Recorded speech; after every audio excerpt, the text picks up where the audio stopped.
Derivatives trading involves substantial risk of loss and is not suitable for all investors. Past performance is not necessarily indicative of future results. So stressful when the world's on fire. Good God. I can't look at this, guys. Like, my strategy is you buy it and you hope that you got a good spot. Yeah, but we all think you're crazy. You don't fight this. No way. The markets are freaking out and you don't think that anything is wrong? Come back tomorrow and I'll lose it all. Should be fine. Good morning, everybody. A little bit late today. I decided to spend a bit more extra time eating breakfast because I got a lot to do today. Let's get the music going. So first thing I'm seeing here, while we are getting the retail sales, let's talk about the retail sales first. So U.S. retail sales, month over month headline numbers, spot 7 versus an expected spot 6. In other words, autos are doing well, but core retail sales, month over month, spot 2 versus a spot 4 expected. And so you are seeing a little bit of a jump in the treasuries. I would say it's a relatively measured move there. Now, what is with this stray jump right there? Is that for real? That can't actually be for real. Let's just come in and reload all historical data on that chart to be sure. There you go. Yeah, I thought so. It didn't look quite right. Okay, first thing we got to remember, turn on the algo enabled. Okay.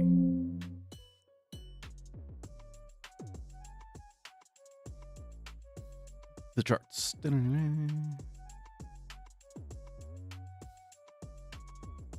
Okay, so here you got the treasuries. They were kind of, they continued to do this, like, we're going to do a lot of our downside overnight.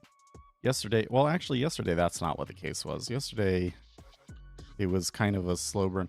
Gotta keep in mind that the treasury volatility has really, declined. And so this decline here is not huge. This decline overnight, though, is a little bit more worrisome.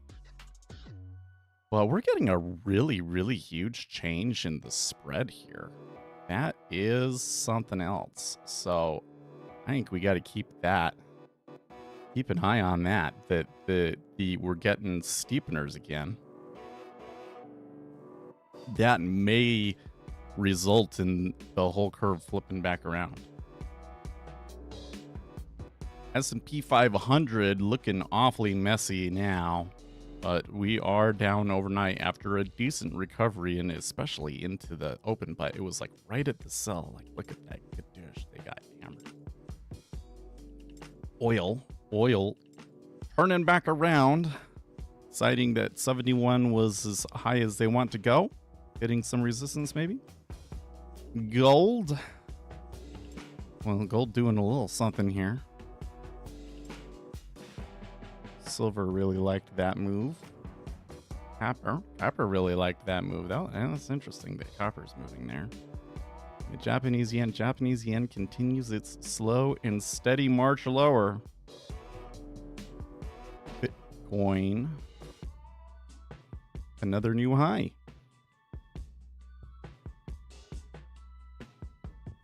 All right. Good morning, Octavius. Good morning, Uzi. It's so funny. Uzi messaged me. It's like, I'm not dead if I don't show up. I'm just, working with my. You see, I have the best audience. Like, Uzi knows. Maybe he doesn't know, but the universe knows that I need to to feel like if people disappear for a day or two, I start to get worried. So he immediately comes and tells me, Mr. I Play Games, new trader. Hey, welcome. Welcome to the stream. Well, I'm a little bit unsure about how to play this. I feel like that there's some opportunity in this. Liquidity is, okay. I find it curious that the only really large bid that I see is at 16 and not at like 18 or 17.5. Not really anything too big above us until we get to 110 even. There was definitely some major cumulative delta long. There was also about 3 minutes before the news, a huge down candle in the treasuries. What was that? It's been a rough weekend. Man. Dude, it's the worst when a dog, especially a big dog like you've got, is getting to the end of their life, man. I hate it.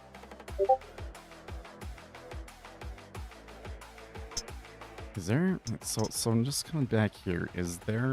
Was there like some news before that? So we would be wanting to be looking at like 10 minutes ago.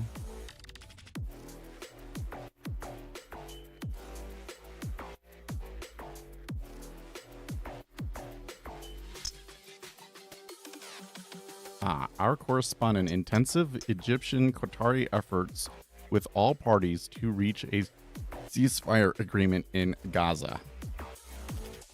Yeah, it might be that. Might be that. No, I don't think that, because oil didn't necessarily move.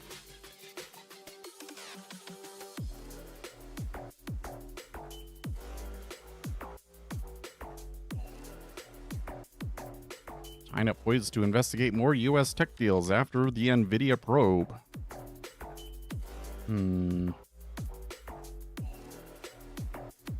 Something's going on there. I am not sure what it is. So I'm a little bit concerned that, like, okay, you got retail sales. That is a boost here for the treasuries, at least, because we're showing a little bit more economic weakness. By the way, there's also an article on Zero Hedge yesterday about more jobs revisions, kind of showing that the third quarter job beats were also a mirage. So, you know, the case for further rate cuts may be there. We'll see what the Federal Reserve says. You know, one of the things is that, you know, the Federal Reserve, they're looking at everything. They are looking at, for instance, the you know, the report that was basically showing us that those third quarter job gains were kind of a mirage comes from one of the Federal Reserve regional banks. So they know. So we'll see what Jerome Powell says about it tomorrow. Midnight, good morning. Yeah, the entire Biden economy is a mirage. Well, I think that there's three things, or maybe possibilities, right? One possibility is that they have been fudging the numbers. We'd have no way to proving that, but I cannot just dismiss it entirely, because there are some things in the numbers and so forth that don't really make sense. A more likely scenario is that the models just aren't very good, or the models have some weaknesses in them that are kind of, you know, just not dealing with this data very well. And because we're in still such an unusual time post-COVID, maybe those measures don't work very well. But another thing, and I am absolutely positive that this is happening, but to what degree it is affecting these numbers and the things that we're looking at, I have no clue. But something else I think is absolutely happening is that they are targeting those numbers, right? So like you come in and you say, well, our administration is going to be judged on what employment is. So we're going to come in and we're going to do everything that we can to ensure that employment is really, really well by like creating a bunch of government jobs.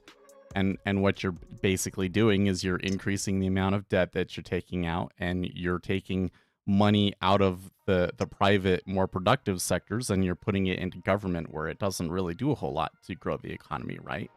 And so it's this whole thing that when metrics become targets, they cease to be effective metrics. And I think that might be happening, and I think that the Biden administration may have fallen into that trap to some extent. But the question is still, does Jerome Powell see that? Or are they going to be a little bit kind of tepidly hawkish again? And I think that currently signs kind of point to the committee still being a little bit cautious. Like, I think that they're going to say, okay, yeah, we are going to reduce rates again, but, you know, it might not happen next time. Might, you know, next January meeting or whenever it is, maybe we don't do it.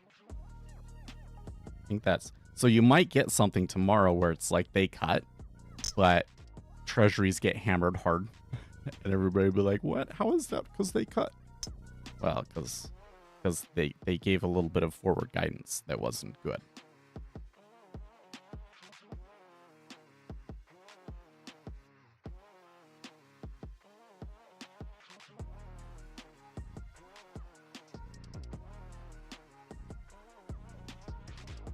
But something that's been happening with the treasuries a lot lately is you'll get a report like this.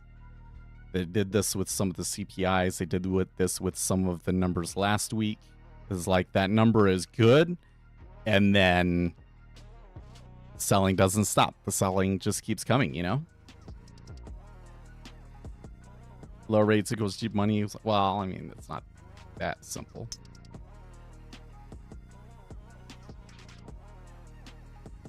We're at normal rates. I honestly kind of think, okay, this is what I'm going to say is an extremely speculative theory, but my theory is that in modern times that we should, in most circumstances, expect rates to basically be between 2 and 3%. Like, you're getting just enough to cover inflation, and that's it.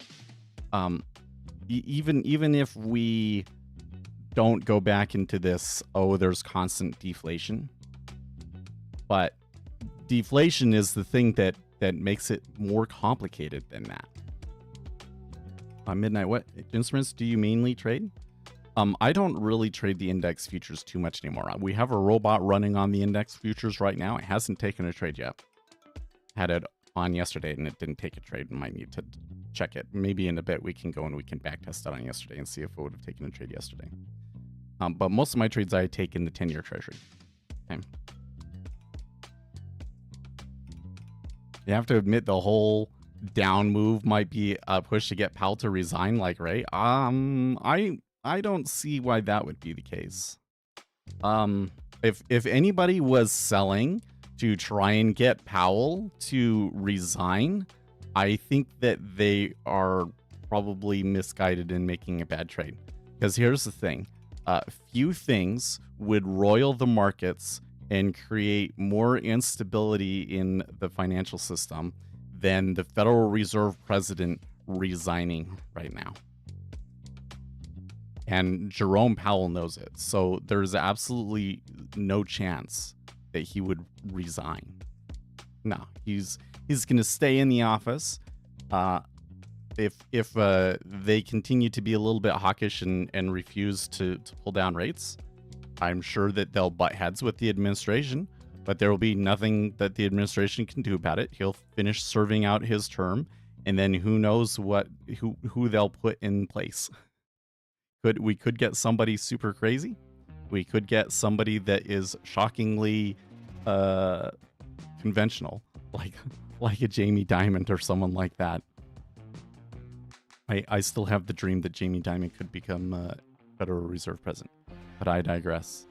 It would be like if a headline came through this moment that was Jerome Powell resigns as chairman of the Federal Reserve Board, the Treasury market would just utterly crash down. Like it would be like a handle instantly. That's what I think would happen. So I think the chances of him resigning like that are very, very low. What was I getting at? Oh, okay. So when it comes to money and inflation, the overall effect of interest rates is lower interest rates tend to result in more inflation. Yes. But you got to remember that you're balancing a larger equation out, right? You have the size of the economy and you have the size of the money supply. If your economy is growing larger than your money supply is growing, then you get deflation. And so you may have to lower interest rates, and that's basically what happened during all of the basically all of the Obama years, was that they had to continually keep the interest rates low and continually raise the monetary supply, the money supply, because we were in a deflationary environment. And there's real possibilities of those coming back, because while there are a lot of short-term things happening, it's kind of interesting because they're kind of short-term, but they're kind of not. Roll over your currency. Oh, you know what? I did roll over my currencies, but I did not reload this. Did I not reload this?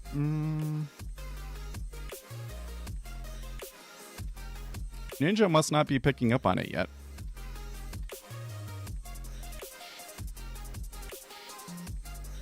What do you mean we? I mean we, like the stream collectively. It's a team here, Midnight. You're part of the team now. That's why we always stay excellent team, right? Yes, we collectively, the stream, we are running a robot.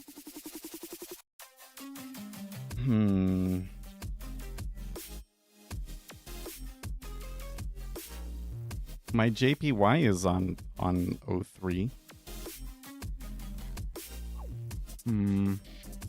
No, that's not right. I think that perhaps my new version. Okay, hold on. I need to add a debug statement in here.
Has anyone ever told you that you're a very likable guy? Absolutely not. And I think you're full of shit.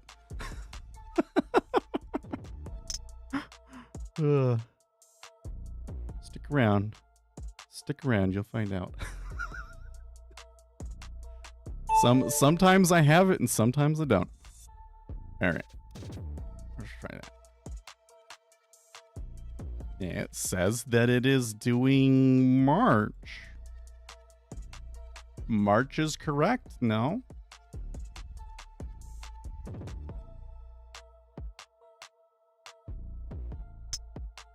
Something else is going on here. I think that I just need to... I think that Ninja Traders just had a problem with some data. Yeah, there you go. That looks a little bit better. Let's see if that works.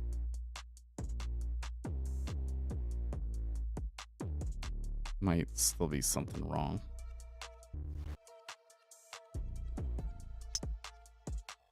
And Steffa, good morning.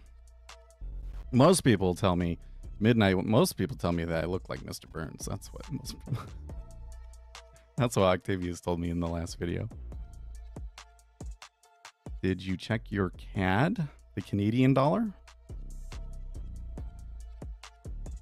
I don't know what you mean. It's trying to load all of them in March. Is the Canadian dollar not in March right now?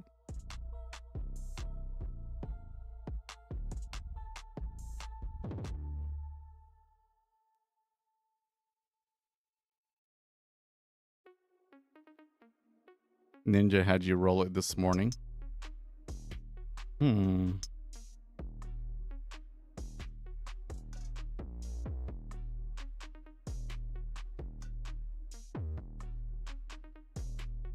Six C, right? 6C. Canadian dollar futures.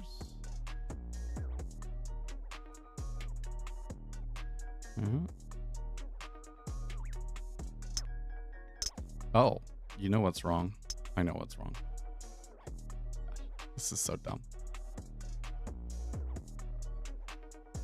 I was debugging yesterday.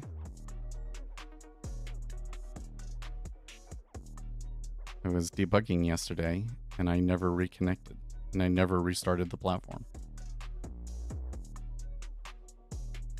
That's what's going on there. So how did it reload new data then? That's so easy. Okay, whatever. That's weird. How much edge does that have on the... Well, we'll find out. It backtests pretty okay. But I think the chances of the backtest results actually being reflected during our testing period are pretty low. So it's part of the process.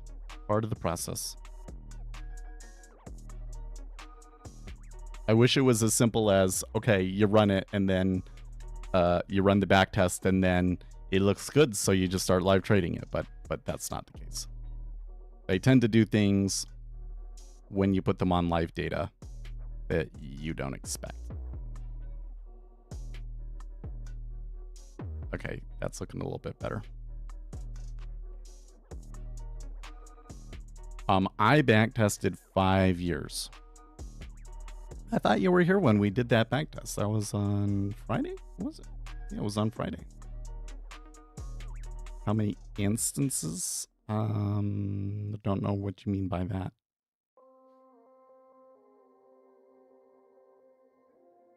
So still calculating everything, so let's just kind of wait. Okay, that looks much better. Much better. Okay.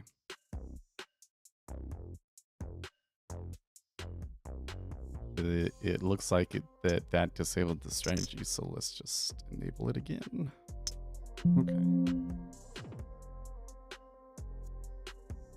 Where are you? Let's move this over here. New strategy analyzer.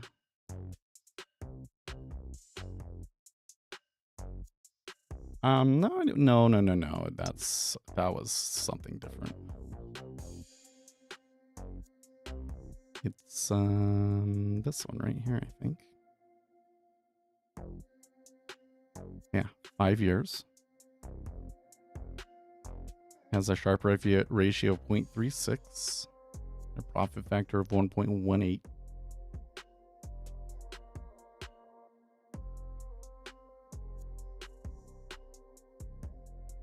Is this now? I don't think the one that I'm running is the goal seeked one. Oh, hold on a second. Let's pull that up.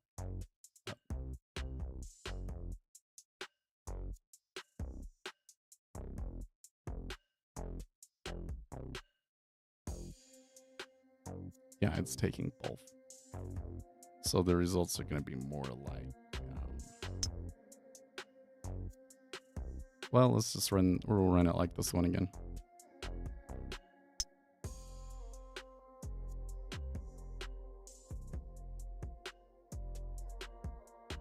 Are there changes you'd like to make to your bot to make it more efficient that just can't be coded? So if it really does well, I think that there maybe are some things that we might do with it. particularly when it comes to like the order management side of it, right?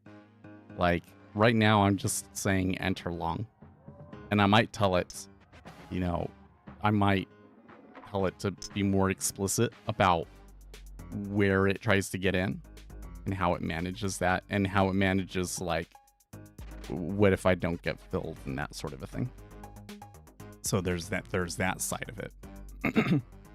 There's also a side of it of like, once you get into a position, can you see some things that shows you that it's not working and get out faster, you know, get out earlier, and or that this is really working and hold on longer.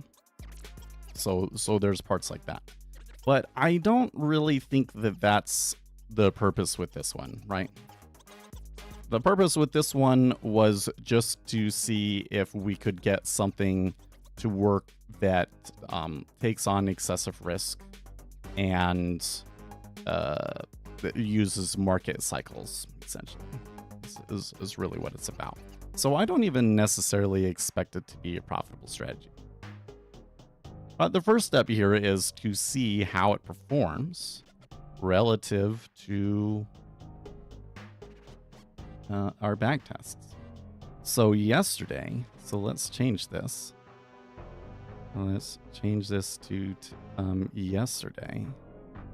So if we just run it on yesterday,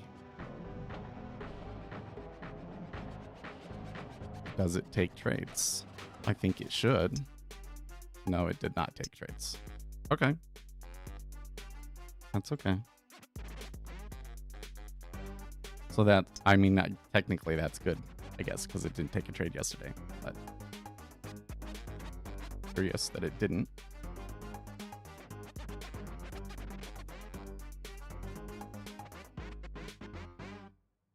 Now for me, I'm still kind of watching this thing, trying to sort out what it's doing, because I'm a little bit concerned about where you get these up. Like, it could turn into a, like, we just move up all day sort of a thing, but it could turn into the sellers come back in, and I want to get a little bit more sign of what it's actually going to do. At the moment, I'm not seeing a lot of change in the deltas and so forth. So there's that. Now, the other thing that we got is we're collecting all this data over here, right? So that will eventually turn into an algorithm, and that will be more of a HFT algorithm. And I have, you know, a lot more confidence in that. If we're able to find something. And I kind of have an idea about what it will do, but there's a lot more. I need a lot more data before I can really test if that's going to work.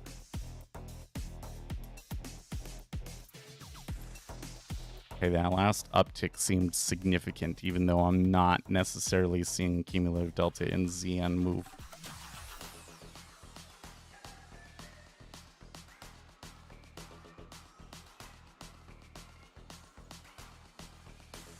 .75 edge. Oh, I already closed it. I mean, I think that the way that you're using percentages aren't really very. I wouldn't use percentages like that.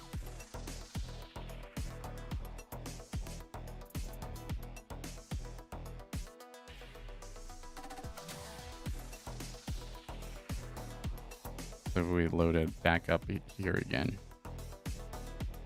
Oh, come on. I know you. There it is. Because, okay, so it's like 3%, but your losers are larger than your winners as well.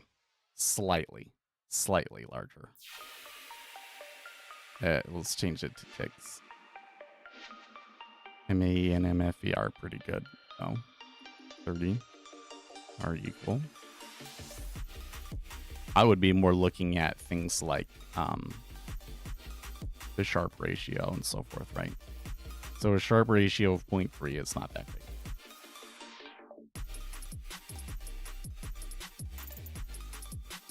You have an opinion on what type of edge is the whole? You know, I have not heard of them. Are they related to whole moving averages? Because I have found some interesting things with whole moving averages. Whole moving averages seem to perform really well relative to other moving averages on 1 minute bars.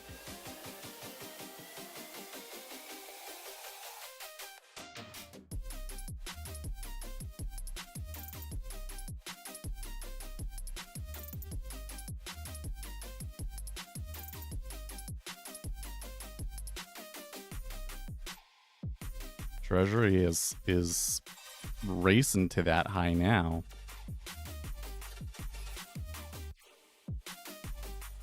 What do you think about HFT algorithms? I don't know what. I think that there's definitely some edges in order flow that you can work out and use in HFT algorithms, but I don't know if you as a retail trader are going to win at those games.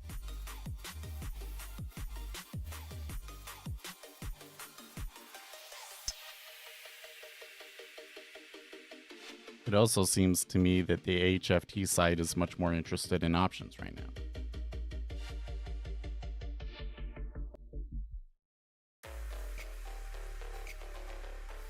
Pretty big iceberg there at the top.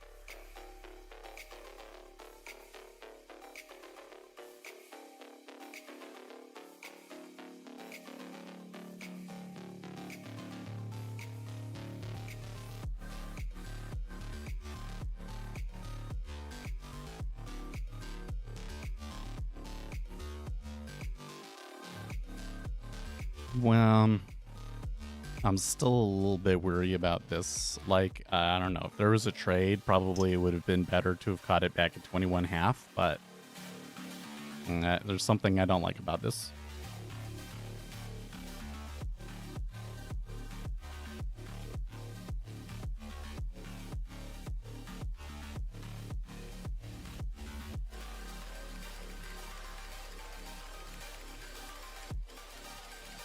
Can you elaborate? Sure. We come to our strategy analyzer. And let's see here.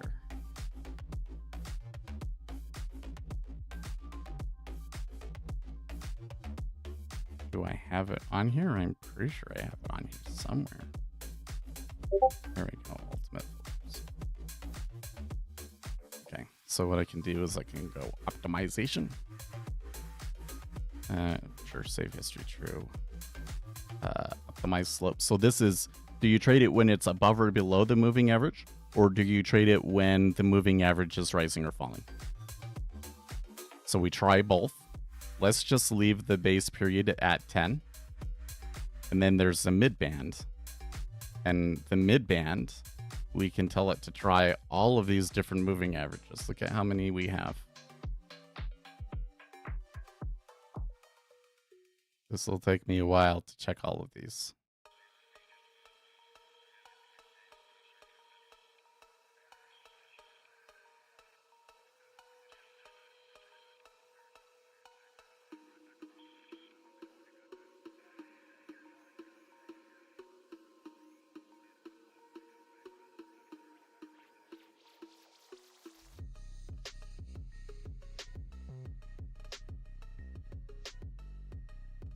Okay, so we got all the mid bands chosen. Oh, it has stops and targets on it.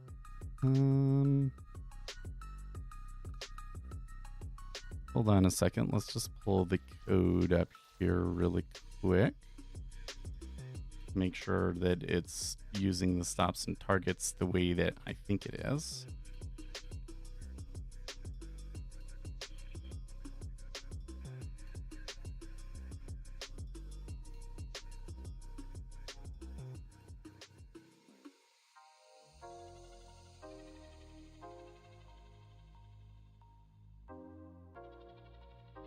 Oh, it's not actually using the stops and targets. All right, I have them.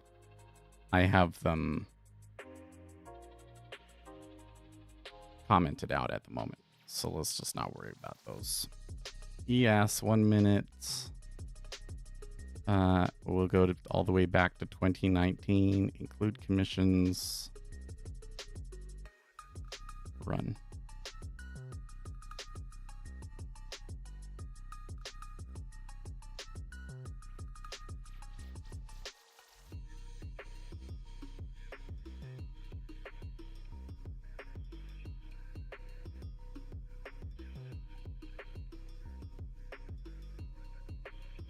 So I'm seeing Nick Timiraos posting a story on the Wall Street Journal.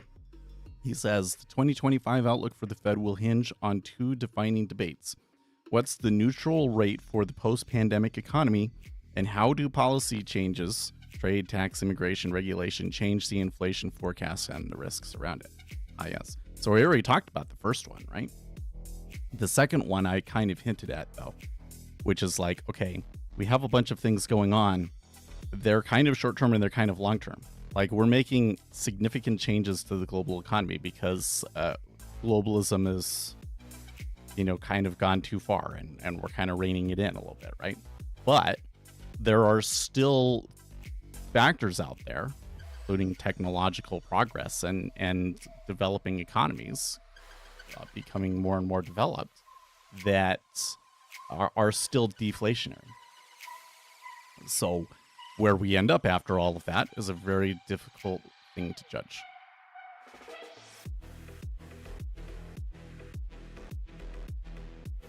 So I kind of underestimated how long this would take.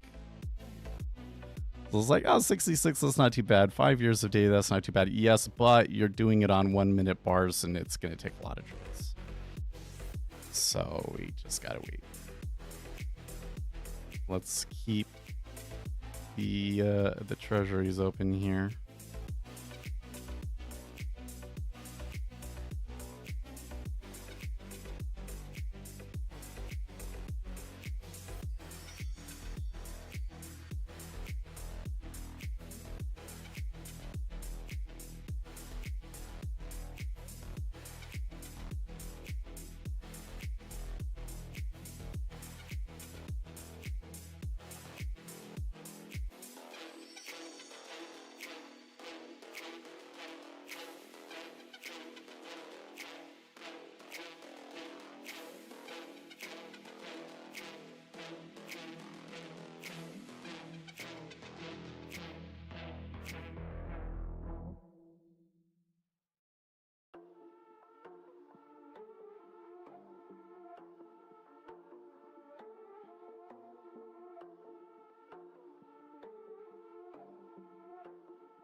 Been a while since I've run this test, but last time I ran this test, full moving average performed really well.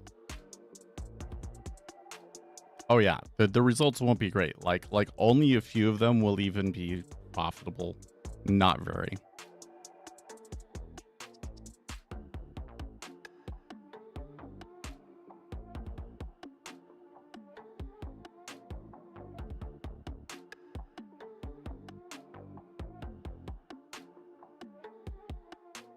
Okay, I'm hearing from the news squawk. These reports are suggesting that a Gaza ceasefire deal is like happening in the next few days. I'm a little bit concerned that this could be another one of those like we're going to report to the media that it's like a done deal, and then, so that you don't, and then that kind of forces you into accepting it. But that's happened a number of times. Let's see. I think it could happen.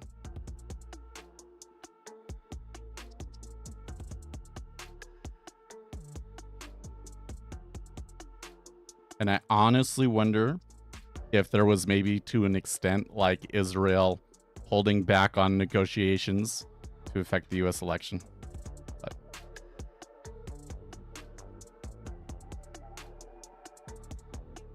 they might as well do the ceasefire now that they've chopped Syria into Greater Israel and divided the rest of Turkey, the US, and some, yeah.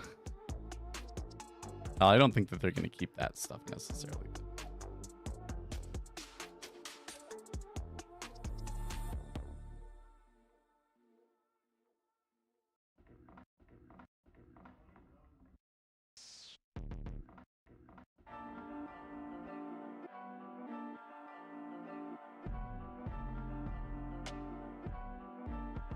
do you think about Edgeful? You know, I have used that. I've spoken with them. They gave me access to the platform. I was able to peek around. It seems like they're always adding new things. I think that a lot of that kind of analysis can be really flawed. So, like, one of the things that I've found is like, we will breach the opening range high and low 80% of the time, right? So that should mean that like a breach of the opening range should be a profitable trade, right? Wrong. Like that one statistics, that one percentage thing doesn't really tell you how a specific trade will perform, you know, especially when you put a stop and a target and all of those sorts of things over it, right? So those kinds of stats, the amount of edge that is in them can be deceptive. They might not have as much edge as you might think.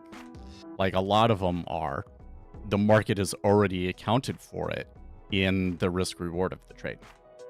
That's what's happened most of the time. But there's still room in there to find an edge. There's still room in there to find an edge. I think that the larger issue is one of time frame. Like the kind of analysis that most people are trying to do, and that kind of analysis in particular, is just much better suited to daily bars. There's just too much noise on intraday bars to really pull a whole lot out of that.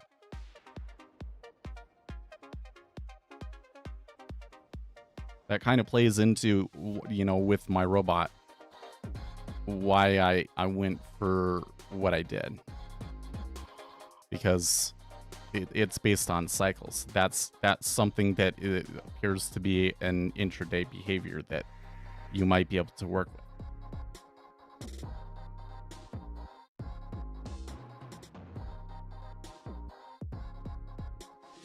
Sure seems like the treasuries are turning back down.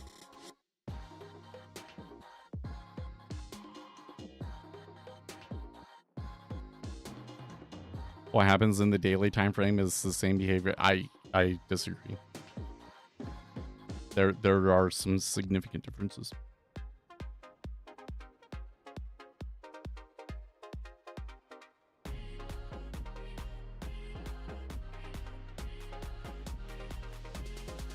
So the big thing that's going to mess you up is that the impact of a large meta order follows the square root law. So, do I not have my pen on here? I've drawn these pictures for you. Well, actually, I maybe not, because you came around last week, didn't you, Midnight? Come on.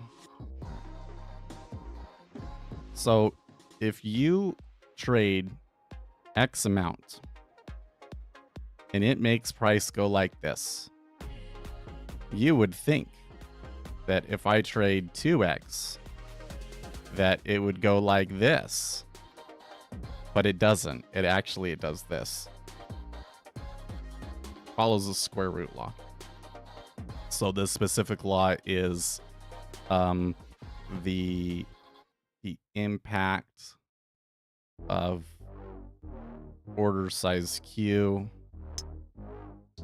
equal to Y, which is a scalar specifically tailored to that particular instrument, times omega, which is the average volatility of that instrument, times the square root of the size of the meta order over the volume. When you graph that out, you get a graph that looks like this thing. So basically what it means is there is a limit to how far you can move it on a daily basis. Like, you could come in and there could be something that happens. It's like a jobs number comes out and that shows that our pricing of the market is incredibly wrong. And so we should move. And the S&P 500 moves as much as it possibly can in that day, right? There's a limit to how far it can go.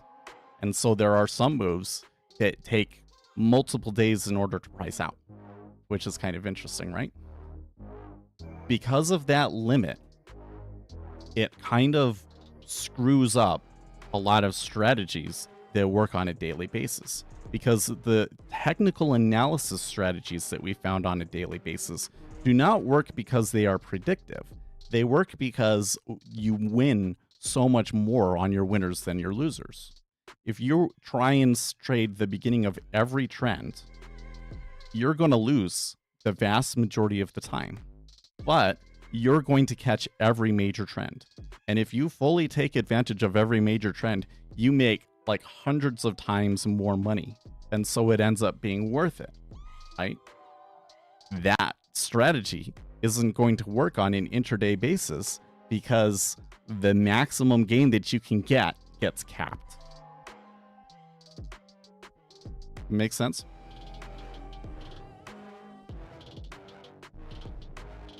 I was always under the assumption that timeframes were fractals. So Seth, you're saying that that isn't the case at all. I would argue that that isn't the case at all. So the square root law is just one behavior that I would say is different on a daily basis from an intraday basis. Basically, because it has to do with the liquidity, right? So if it's anything that has to do with how liquidity interacts, then you're going to see a different behavior on daily bars. More broadly, if I come in and I do, I backtest some sort of indicator or strategy, the way that they perform on daily bars is always different from the way that they behave on intraday bars. Like, there is just more noise on an intraday basis is really what it comes down to.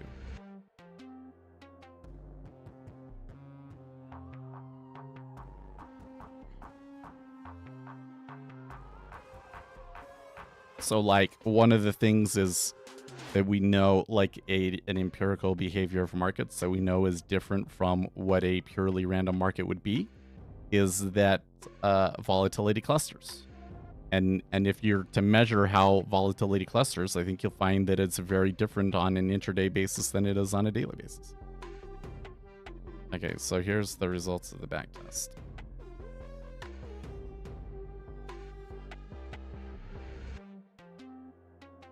There you go. So there's these first three. TWMA, TEMA, and ZLEMA. And I don't really remember what those are. I remember last time I did this, the TWMA doing okay. But there you got HMA right there at the top. It's fourth on this one. HMA tends to perform really well. So if you're trying to smooth things out, but you still want to be fast, it seems like HMA seems to be like the best balance between those when you're looking at a 10-minute moving average.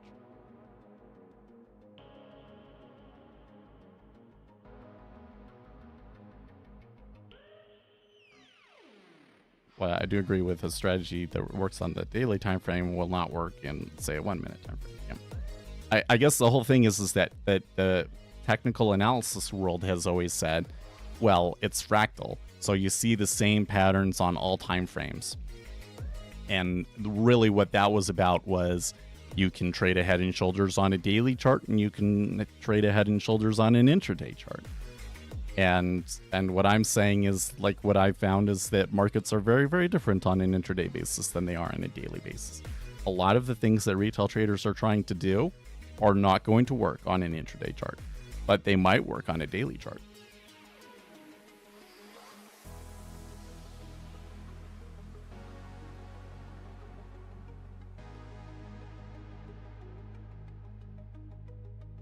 This one is like stop and reverse, by the way. So could change it to be when you get the signal take it with a stop and a target. Yeah. But then that introduces more randomness into the results. So. Anyways. So a long amount of back testing just to show you something that I feel like is kind of like meh. Okay, you can get it to work, but like, really? Let me close it. So when we had that first rise, I was a little skeptical of it. It came back. We are now 2 ticks above that high. But what I'm seeing is the 5-year really seems to be driving it. There is definitely changes in the spreads. The change in the spread is actually a little bit confusing. There's knob really moved, but the 2 and 10 did not move as much. Some of this appears to be currency driven, like the Japanese yen really rose there.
Felt like there was something else we were talking about before all this, but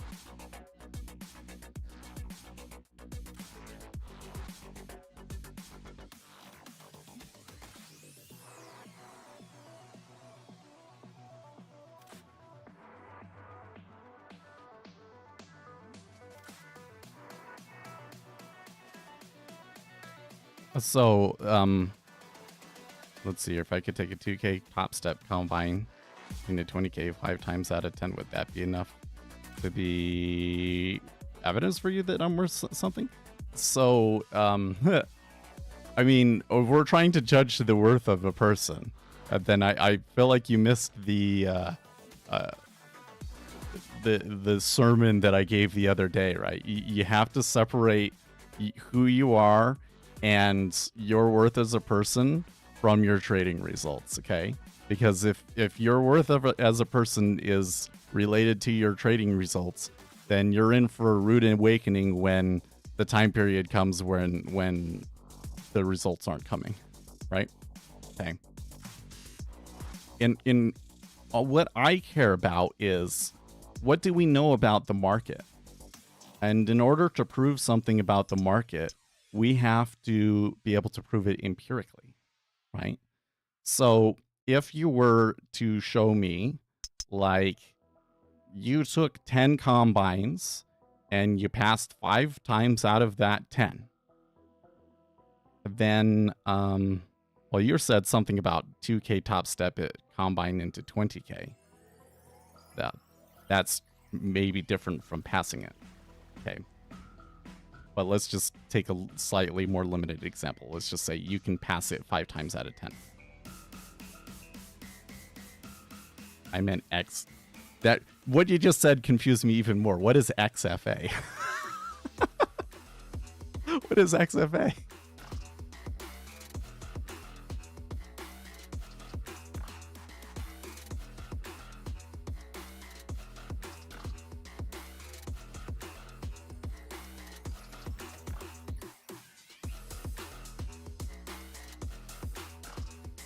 Real accounts from... Oh, okay.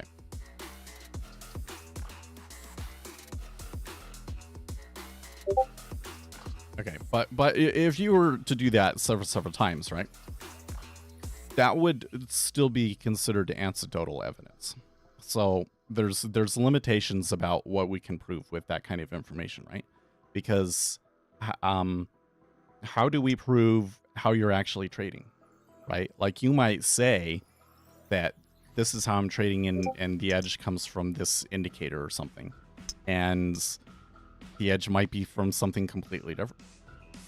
You might think that you're trading technical analysis and you're actually trading the news. I've come across people that I think that's what they're doing. Like they say, oh, just trade what you see on the chart. And then I'm like, well, why are you going long here? Because normally you go short in this particular setup, right? And you know, their explanation would make no sense, but then it's like, well, yeah, but there was some news, so maybe the news has caused you to change your opinion on the thing, and you just don't consciously realize it. I've seen that a lot. I really think that's a thing that happens a lot to like day traders that have some success.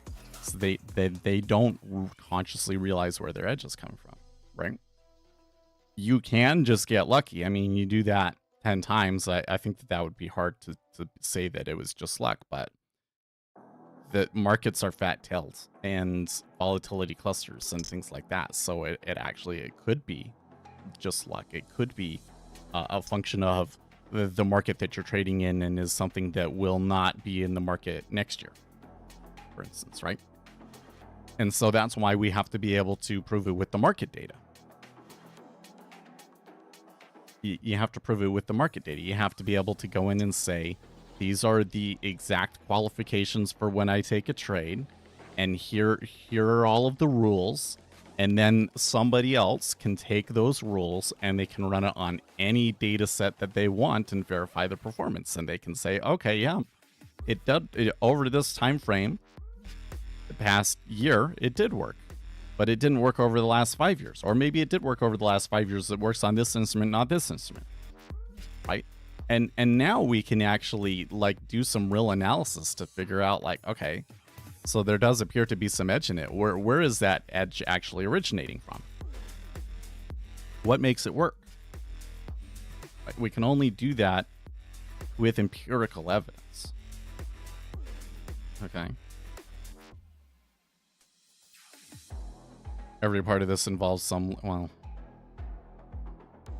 but you got to understand there are fat tails on these, right? Like,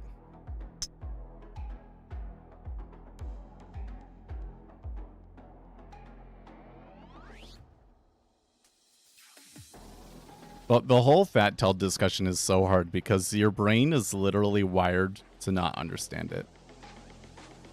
There are some things where, you know, you take a risk, like you try and do a startup, okay? You do a startup, and most startups fail. And we're talking about like a private equity startup sort of a thing, right? These are companies that are designed to become like Apple, like eventually they become the most profitable companies in the world, right? Okay, and most startups fail. So is it worth doing? Well, if you were able to do it enough times, you would find that it's a profitable strategy because you make so much, you make so many thousands of times more when it works that you could fail, you know, like more times than a person has time in their life for, and only win once and still be profitable, right? Okay, it works the same way the other way. That there are some strategies where it seems like it works and you're doing really, really well, but then eventually there's going to be this losing period that comes along that's so large that it just undoes everything else that you've done. And the problem is that you're not going to see that data point for a long time. Like it might come around every 2 years or something like that, or maybe even, I've never seen this before. Usually it's within 2 years, but let's say that there's maybe one that even after 5 years, it's possible. It's possible that there's ones like that. And so you come in, you trade that for 2 years, and then at the end of 2 years, it stops working, or you encounter a fat tail and blow the account. Then what happened? Well, the human mind thinks, oh, I'm a really amazing trader. I made a mistake. But the statistics says that you just wasted 2 years. That you had a strategy that was never going to work, that this was inevitable, that it was destined to happen because it's the nature of the strategy.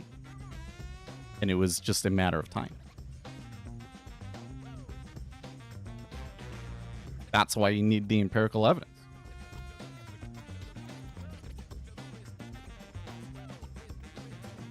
Octavia says, I see 500 lot MBOs, 5 ticks up all morning, and ZT dragging price up to size. Yeah. Well, there's been a bunch of volatility around here based off of some headlines. I think some of it is like, okay, Tesla shares up 2% after Mizzou raises to outperform from neutral, for instance. If there seems to be some things going on in the actual stock market that may be affecting the treasury market.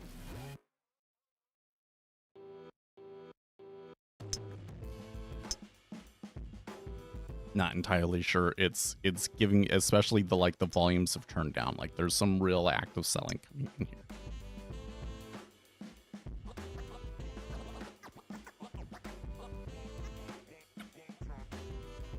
Let's go back here. Tilt says, I prefer SMAs. I like the fact that opposed to EMAs and others, price can move above and below an SMA without reversing the slope. Well, EMA is the perfect example of where it's like, I really think that what has happened in the trading community is that everybody read these books, like the Jack Swagger books and everything, right? And they took those to be the gospel truth and then turned around and tried to incorporate that into their own trading. And the problem is that those guys that were really having success with that were almost entirely swing traders. And the things that they were doing doesn't work intraday. So one of the key ones that comes up with that is EMAs. So when you have an EMA moving average, you get something that is a little bit more responsive to current data points. So you have less lag. So that means that you'll get better entries, but you'll get more bad signals as well. And for a momentum strategy, like that's totally okay. For a momentum strategy, that's totally okay. But on intraday periods, like that works very, very poorly. EMAs perform, the SMA performs better on 1 minute bar. Just straight up, it performs better. And every test that I've ever done, always been like, why EMAs? It wasn't until I started testing things on daily data that I was like, oh, that's why EMAs. Yeah, SMA on a 1 minute chart, SMA is pretty good. Relatively speaking, any moving average is kind of like not going to be profitable on its own, but still, that's pretty good.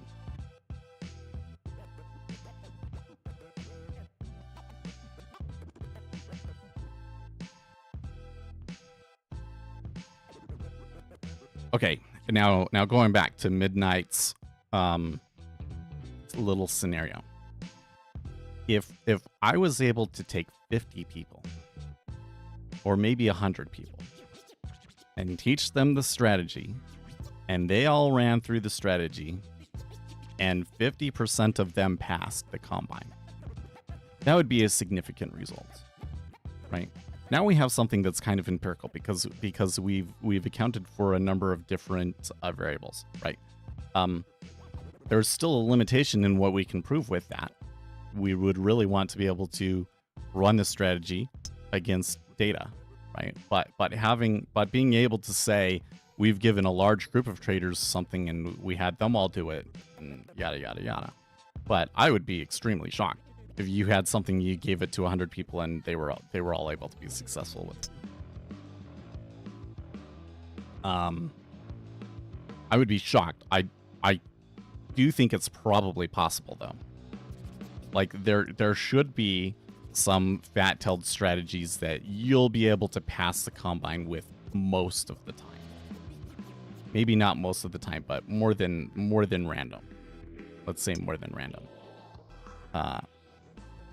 Usually what happens is they don't survive 6 months.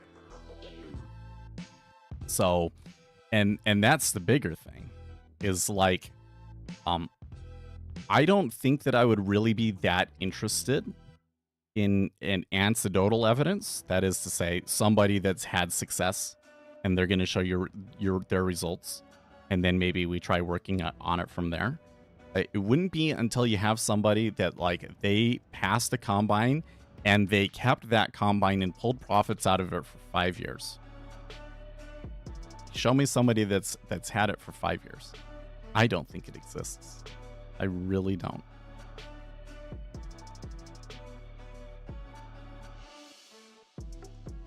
But that's the level that you'd have to get to for it to interest me. Because that's my goal, is I want to be able to show you 5 years of profits.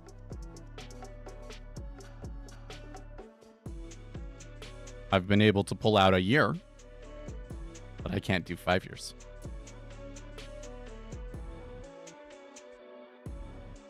If you're pulling out more than you're putting in, then that's success. I mean, kind of.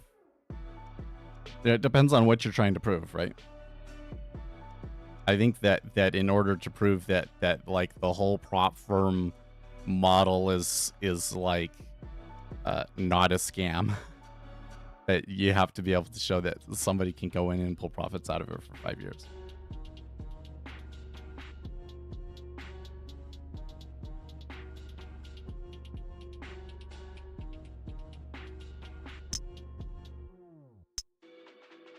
Is my contention that if you gave the same rules to 100 different traders, you get drastically different results, thus rendering back. Yeah, well, probably you would. Yeah, probably you would.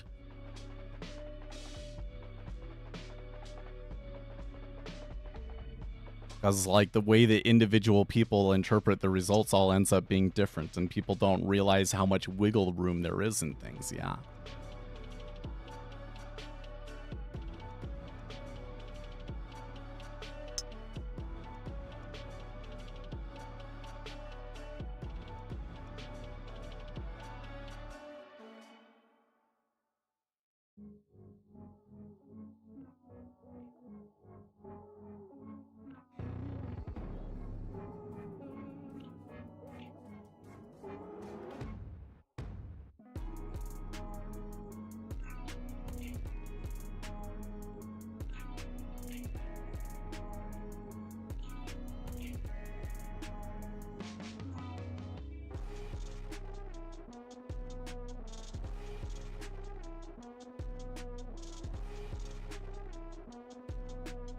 Oh, hey, that's interesting. Zero hedge, or sorry, Discord. Why did I say zero hedge? That's so weird. Discord gives me notifications for requests again. That's good. Oh, that's weird. Why would somebody try to start a call with me right away?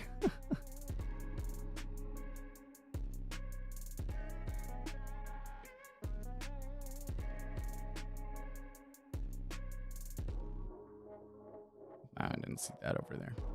Or was somebody trying to get my attention in Discord and it didn't show? Like, Discord's notifications have kind of like gotten worse over time.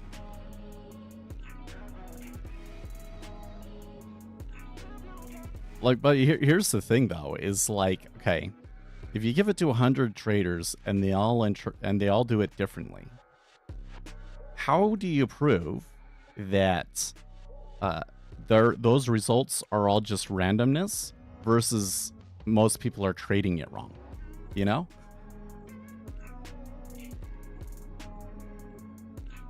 But that's why if you gave it to 100 traders and 50 of them passed or something, that would be significant.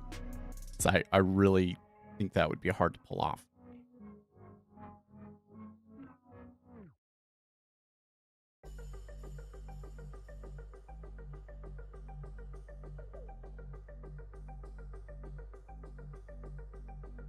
Like the whole thing is that you can either, there's two ways that you can approach this, essentially, this problem.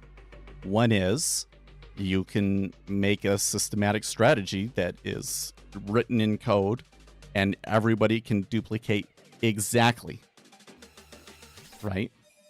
Or you just completely embrace the chaotic nature of it, and it doesn't really matter what I'm able to prove with it or not if I'm making money from it, right? And that's kind of the intuition way. The whole thing is that our ability to find an edge and make money from it is probably in most cases going to outpace our ability to systematize it, especially if you really got something that really works in modern markets, because most edges have been taken out of the market. And so to find a real edge, you're probably going to have to be doing something that's incredibly sophisticated and difficult to reproduce, right? So it's totally okay to be trading and,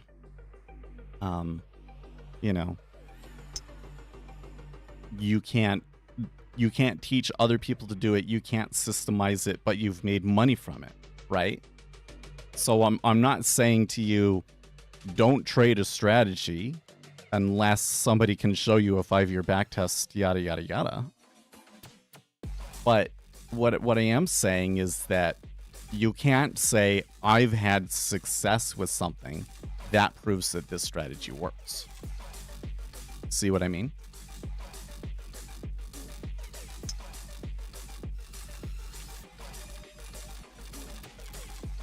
And the issue that I constantly see people presenting online is, well, I made money from price action. That proves that price action works. No, it does not.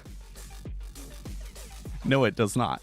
Especially since the vast majority of retail day traders, and I really mean like the vast majority of them, are trying to trade price action, and they fail. So if price action works, why does the majority of them fail with it? So you do what makes you money. Let's just be careful about what we tell other people, right?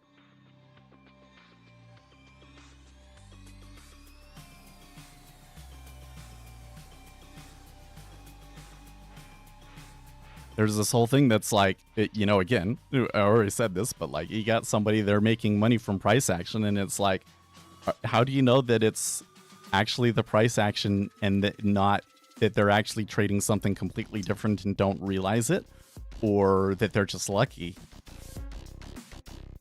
The issue, and that's another thing, is that in my own trying to backtest price action strategies, what I find in price action strategies in particular is a lot of data that would very easily trick traders.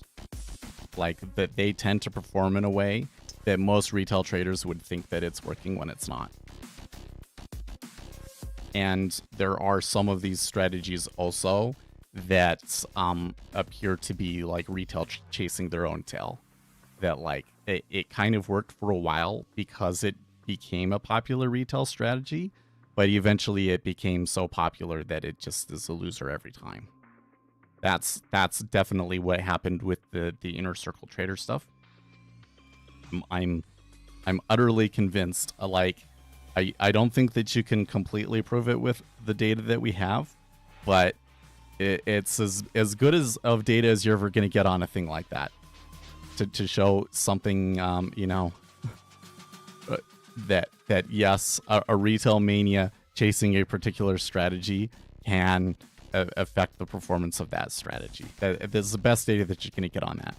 And we should continue to try and find examples like that. I don't think that we've had another one since then where it's like, people start to get really excited about one particular strategy. But next time I find one, I'm going to try and backtest it and see if that happens again.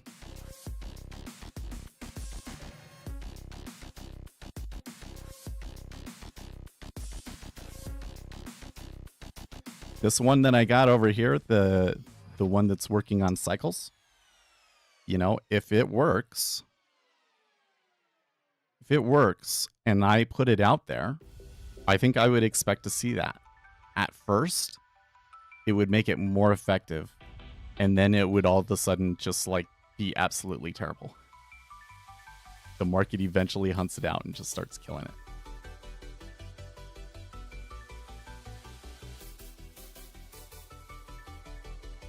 Data only shows the thing happened. It doesn't show why. Well, yeah, you have to be able to. I mean, you have to be able to model it and.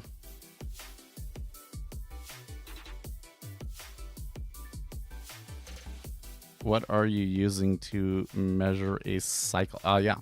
So I am using an indicator. So it's from Euler.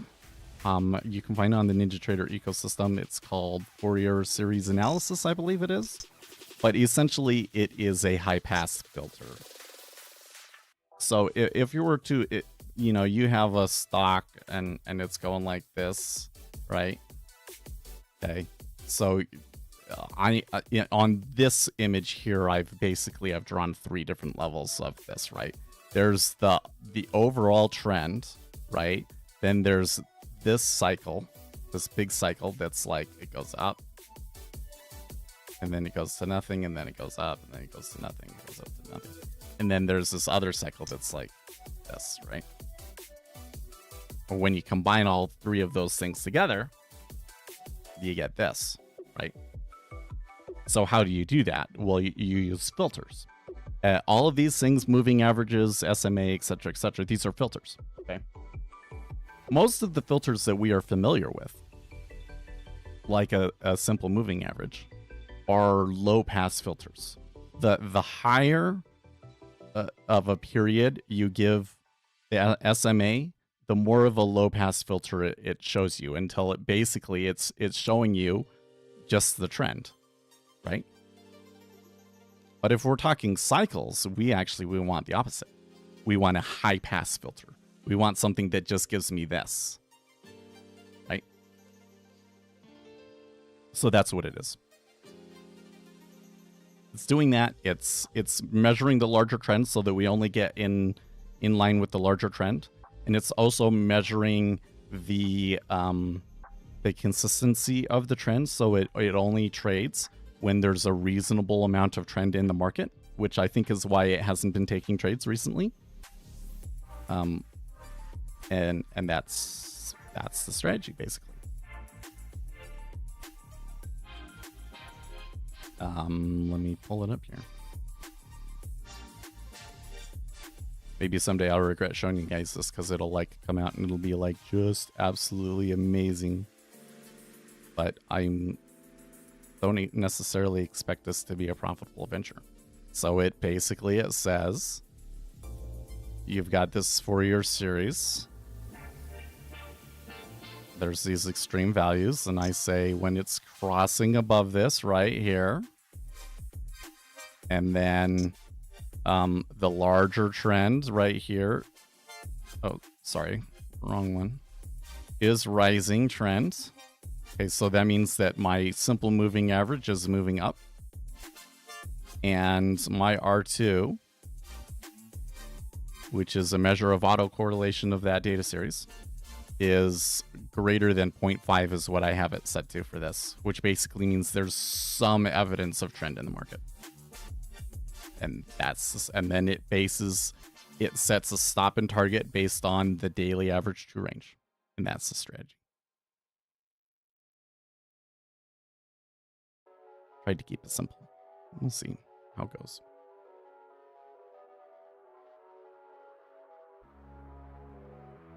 It is a lot like stochastics, yes. Stochastics are kind of like a short-term filter. But, so Fourier series analysis, Euler's indicators incorporate a lot of complicated math. So there's a lot of complication to how it deals with those sorts of things. Different ways of filtering data and changing responsiveness and accounting for things like aliasing and other weird behaviors of the markets that are kind of like statistical consequences of just the time frame that you're using, essentially. So I bet you that if I went back and I did a back test, I'd change that strategy to stochastics. It probably wouldn't perform very well, my guess. So I have his book, and I need to read that, but it's super technical and dry. I was reading like the first few chapters, and I was like falling asleep.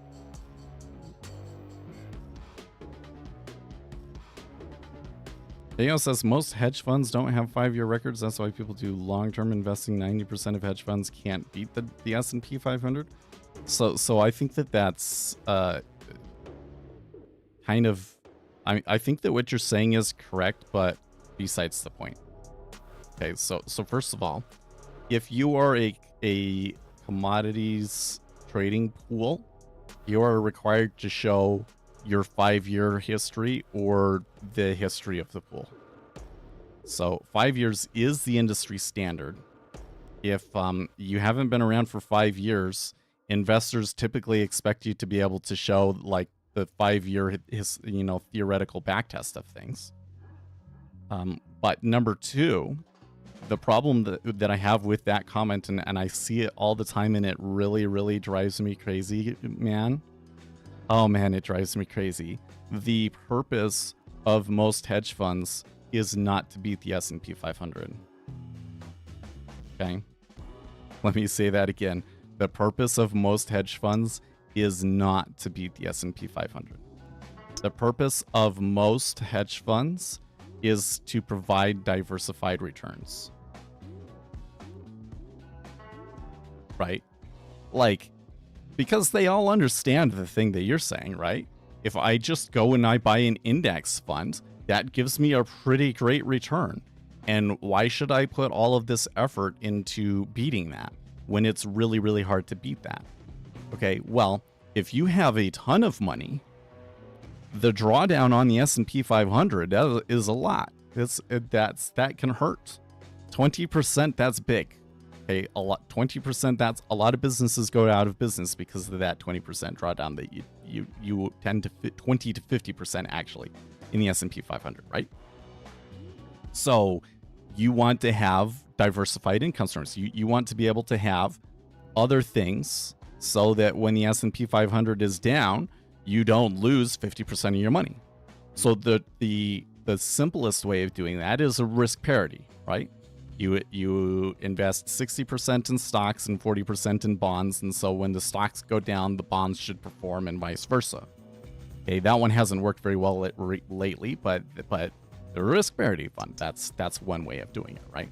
And so almost all hedge funds are basically about, can I provide a return that is completely uncorrelated from the stock market? That is to say that they're not just mirror images of each other. When this goes up, this goes down, and yada, yada, yada. No, I want it to be, this one is doing whatever it does, and this one is doing something completely different, so that I'm more diversified.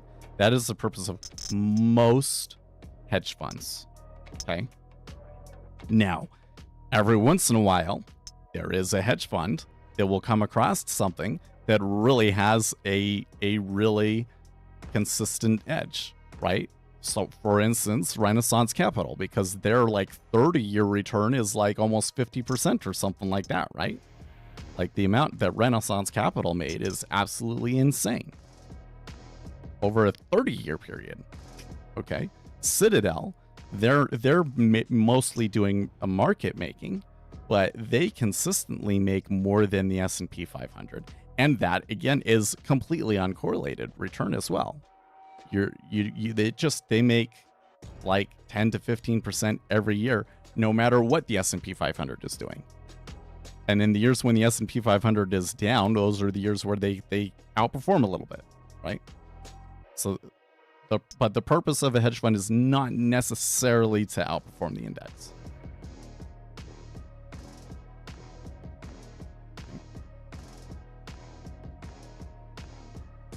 I also wouldn't say 90% of them lose. 90% of them do not make as much as the index. So think about it this way, right? If I'm trading the S&P 500, I'm not going to make more than the S&P 500. That's ridiculous. Like, you're not going to get returns that are better than the most volatile component of your strategy, essentially. So you're coming in and day trading the S&P 500, right? You're basically taking a small amount of that volatility, right? There's absolutely no way that you're going to outperform the S&P 500. Some retail traders think that they do because they don't understand the leverage that they're using, right? They don't understand that, well, but if I just bought and hold the S&P 500 with the same amount of leverage, I would make 10 times more than what you made, right? But again, that's the other misnomer is that the purpose of day trading is not necessarily to outperform the S&P 500. The purpose of day trading is to have monthly returns that are consistent enough that you could live off of it. That was the original goal of day trading. I'm kind of not sure if that's really a viable way of doing things anymore. So now you kind of have to rethink like what your goals actually are.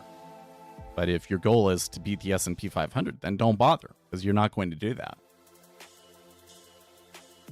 If your goal is to beat the S&P 500, then probably you should be doing some sort of option strategy.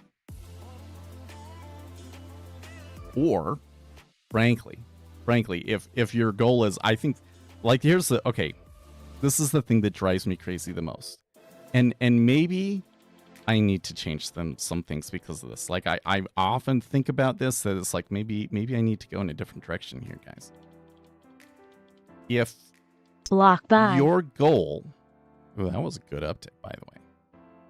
If your goal is to make more than the S&P 500, or let's say that your goal is maximum capital appreciation, then you should be starting a small business, not trading.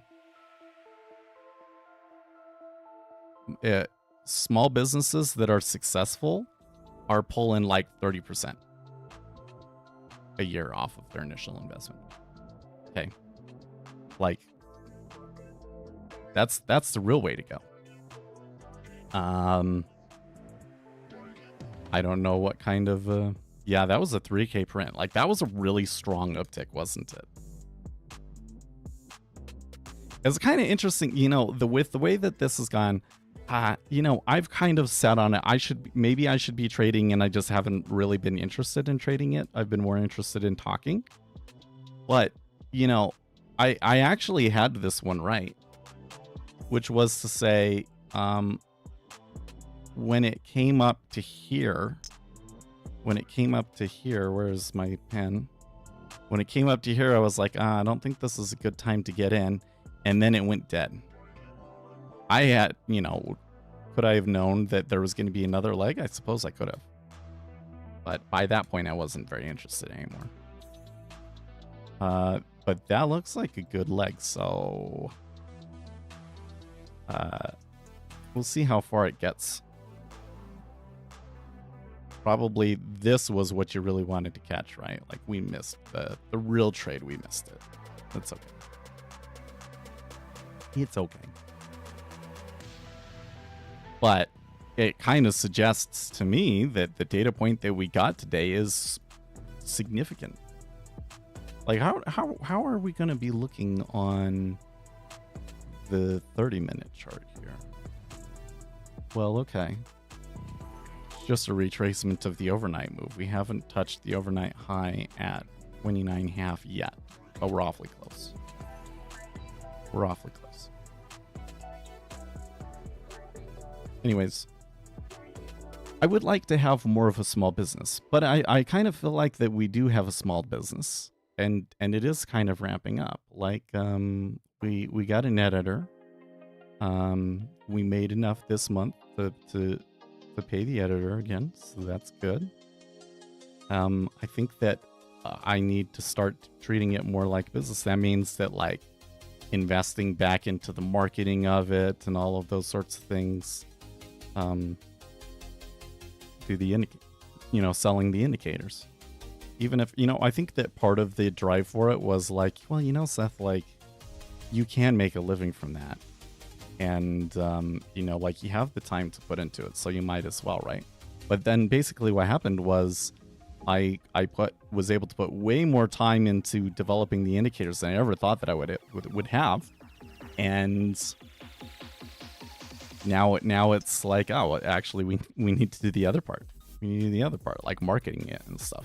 So maybe at some point I do well enough with that I can then pivot out, expand out into a different business. But if that's what you're really looking to do, you're trying to maximum capital gains, you should invest in small businesses. Either start your own business or go on biz buy sell and find a business that sounds good and take it over from somebody. Yeah. But there are strategies with different use cases for different people that don't beat the S&P 500 but are still valuable. Like most hedge funds, providing the diversified income for those people that are really managing a lot of money is a very valuable thing. So the statistic that 90% of hedge funds fail is a useless statistic. It doesn't tell you what you think it is. The whole thing here is, I mean, there's a broader problem. But the reason why I'm hitting on this one is because I think that is used to justify a view of markets in the world that is incorrect. Because the view that people have out there is markets are perfectly efficient. Everybody should just buy the S&P 500, and that's all there is to it. Because markets are efficient. And that's false. And by following that, what we're going to do is we're going to make bad decisions. So we're just doing what we think the market wants to do, and not what will actually be the best for society in the long run. And the industry kind of has a vested interest in getting you to believe this, even though they themselves know that it's false. Like, they wouldn't be able to do these index funds if the market was perfectly efficient. Okay, so there's some of these things that are built into the very structure of the markets that allows these funds to work. But they're not going to tell you that because they want to manage your money. That's how they make money, right? So they have an interest in convincing everybody that the market is perfectly efficient and you can't beat it. When the truth is that you can. Like, there are inefficiencies in the market. It's competitive, so maybe you can't, but there are people out there that can. And they do it year after year. It's a handful of them. But Citadel doesn't make money year after year because they just get lucky year after year. It's because they have an edge that nobody else can duplicate, right? Evens are now in sight. Yeah, it does seem like it would be a little odd to get this high and not touch evens, but it is the overnight high, so there probably is going to be a little bit of resistance here, right? It looks like that there is a large iceberg, so when we come up to a high and then we start coming back down, I would usually expect there to be an iceberg, which is like there was somebody they were buying and then they get filled there, and that's why it kind of stops going up. But in the circumstances like this, that could be something where it's like they kind of rest back down somewhere in the 27 area, and then there could be another like later after we're gone. It's a good chance of that. Let's see how it goes, though. It's an interesting situation with it the day before the Federal Reserve meeting and all that stuff, right?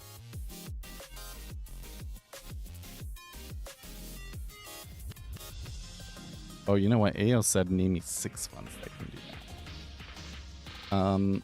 So I think that the returns from the Discus fund is more than the S&P 500 as well. So that's 3.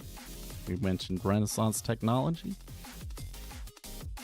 I wonder, does like the guys like Ray Dalio, his fund outperform the S&P 500? I don't think it does. I could be wrong. Maybe over a long enough time horizon it does.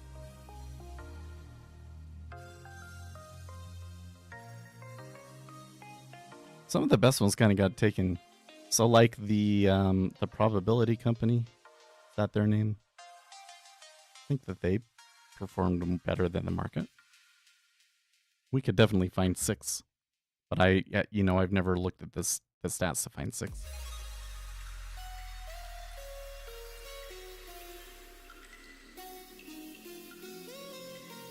I wonder if there's these data sets about all the different funds out there, and you could go and sort them and find the ones that have consistently.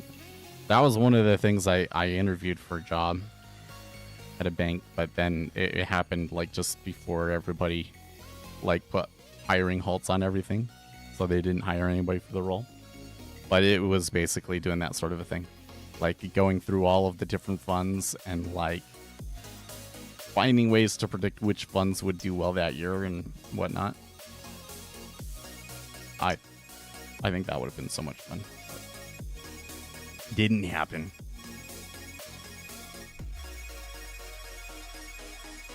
Today has been a long... I feel like that this stream has been going on a long time, but it's only 8 o'clock. We still got another hour left. You need to remember I got something going after this, so we got to end a little bit early and get everything set up for that. I should probably come in here and make sure that my disk is clean too.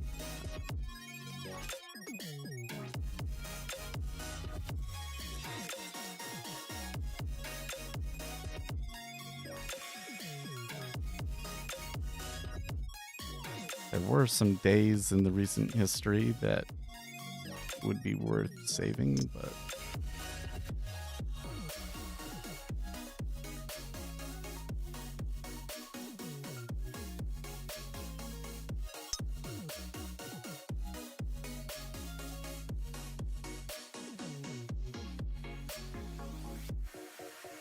Warning, what do you think of Bookmap? That's interesting that's like you come in and you ask that question. So like off the bat from you coming in, but so I think that the primary feature of Bookmap is, like the Bookmap charts.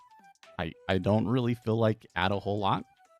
I think that the most important tool, especially with what we trade, is the DOM.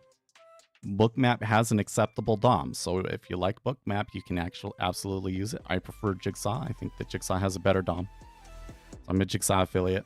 Have nothing against Bookmap. Heck, I probably would even sell affiliate links for Bookmap if they wanted me to. But or maybe someday, we expand our indicators into Sierra charts, and then we see if we can expand our indicators into Bookmap.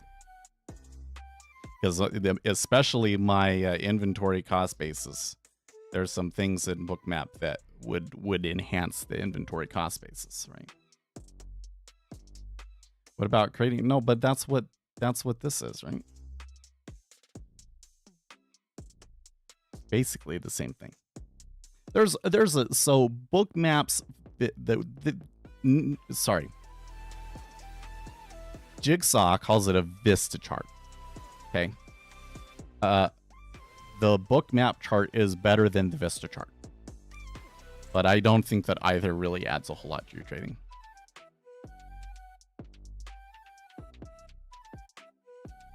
But most platforms have tried to copy the Bookmap thing because everybody thinks that it looks so cool. I think it's a gimmick. I really don't think that it helps your trading. I'm on a Discord and most people have no idea what Bookmap is. Yeah, it's not that wide. It's not that common. I would guess. I mean, I would have no way to know this data, but it would not surprise me to find that the number of Bookmap licenses sold per year is more than the number of Jigsaw licenses sold per year. Maybe. Yep. In fact, I have some indicators that kind of do things like that. I've made things for people before they pay me and they get goal for 2025, make all of an indicators. No. That's maybe like a 2026, 2027 stretch goal. So the goal right now is until I get a new job to have at least 2 general videos per month, to make a video for each of the indicators that I sell, to have collaboration interviews with other people. These will probably be more people in the like empirical world rather than like other YouTubers, but who knows, we might do stuff with other YouTubers. And market the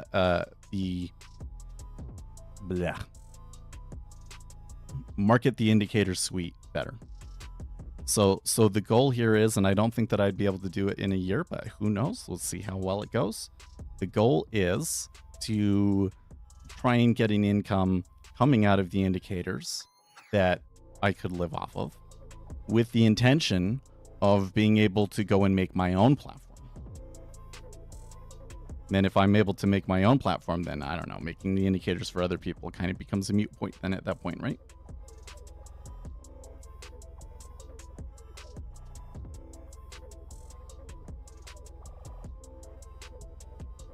I don't know. I feel like that the combination of Jigsaw and NinjaTrader together beats Bookmap hands down. But so no OnlyFans now. Sorry, no OnlyFans.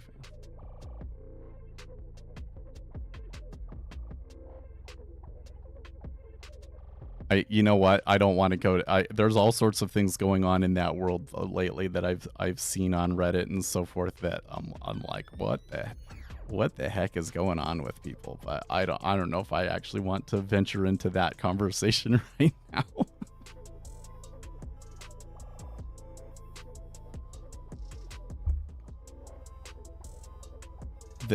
Only to say that like the scaling of online businesses is absolutely insane. Like, so if we double the number of indicators, or sorry, so I'm gonna double the price, okay, but I'm gonna offer like a huge commission to make a living off of it. I still have to sell like 100 copies a month, which is about as many as I've sold like the entire history of having them out, right? Seems like that an audience is there for it in NinjaTrader, but like, do you have the drones in South Park? Okay, dude, the drones thing is starting to weird me out. Okay, so there was a video yesterday by Hollings. Is his name John Hollings? I forget. Alex Hollings? I forget his first name. But he's this guy that he is just into all things aviation. He used to be in the Air Force, I think, and he's a great journalist. He's an absolutely great journalist. And he posted a video saying, well, I think I know what it is. And what it is that NASA made some agreement to test drones that have all of these various applications, and they're going to be testing them in this certain area, and this area matches up with the area in New Jersey where everybody's been seeing all of these strange drones.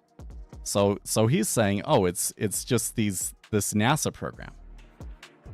Okay. Meanwhile, they're like shutting down an Air Force base the other day, and here in Utah there was a headline that like of the Air Force here acknowledging that they've seen drones or whatever here too, and that they're like monitoring it and taking precautions. So it's like, if it's not, if it is NASA, why wouldn't the military know what's going on? That doesn't make much sense. That's super weird, right? So what has happened now is this story has blown up so much and has sprouted so many arms that like you can't even differentiate anymore. It's like, okay, like I've straight up seen videos, people posting stars. Like you would think that they would realize that it's not really moving. Like these videos that you see where they're like, you know, it's like super zoomed in and they're like, it looks like an orb. Those are all stars. Okay, if it was like a plane that was moving around a lot, they wouldn't be able to keep it in view with it moving around that much. So there has to be a star. And all of these things that make people think that like they're angels or whatever, you're just seeing the chromatic aberration from the atmosphere. That's why stars twinkle. I've literally seen some that are like, that's serious. And it wouldn't, you know, and people will not realize that it's a star because it's a star that's only shown up here in the winter. And it's incredibly bright compared to everything else in this, you know, like it is far and away the brightest star. The only things that are brighter are going to be like Venus. Yeah. Okay. Meanwhile, you say Trump said it's not the enemy and he knows what's going on. No, he did not say that. What he said was that the Biden administration knows what's going on and isn't telling us, is what he said. Kind of implying that he knew. And then they asked him, have you gotten classified briefings on this? And he declined to comment on it. So there was an implication, although you can't prove it, but there's an implication that Donald Trump, through classified briefings, knows what's going on and is upset that the Biden administration is not just letting the public know. Right. Now, there's another group of people that think that these are drones searching for like lost radioactive material, because there was a piece of medical equipment that was lost, but that doesn't prove that that's what's going on. And here again, it's like, why would the military not know? Right? Because especially this whole thing where like the Air Force Base in DC got like absolutely swarmed by drones. Like just tons and tons of drones came and they like shut down the base because of that. Right? That's some, and so again, it's like there's so much happening that now you can kind of come in and you can say, well, some of these drones were drones from NASA, and some of these drones were drones from the police, and some of these drones were drones from people just flying their own thing around, and some of it was people misidentifying aircraft and stars as drones, and all of this sort of thing, and you can kind of come in and make a.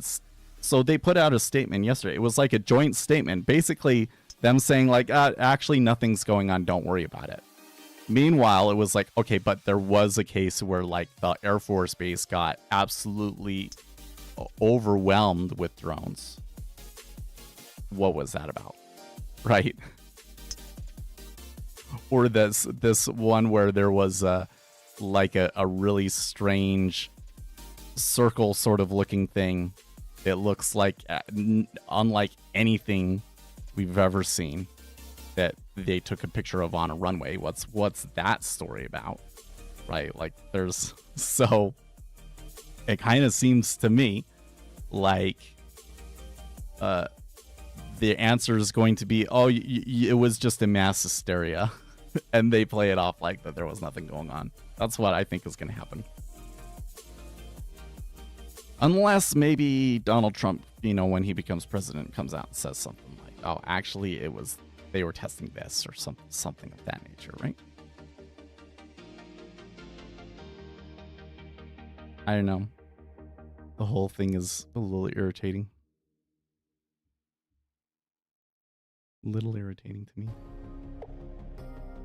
Because I've never seen something where it's like, it really seems to me like there are some people that are like actively trying to spread misinformation. Like, come on, you knew that was a star. There's no way that you didn't know that that's a star. Like, people that like based on who's posting it and stuff. Like I'm pretty sure you're smart enough to know like what chromatic aberration is and everything. So why are you reposting this crap?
Well, I think on this trend, you know, even though I wasn't involved in the trend, I do feel like I'm starting to get a good feel for like when it's gonna stop, right? Like when is the bad time to try and jump on the trend, right?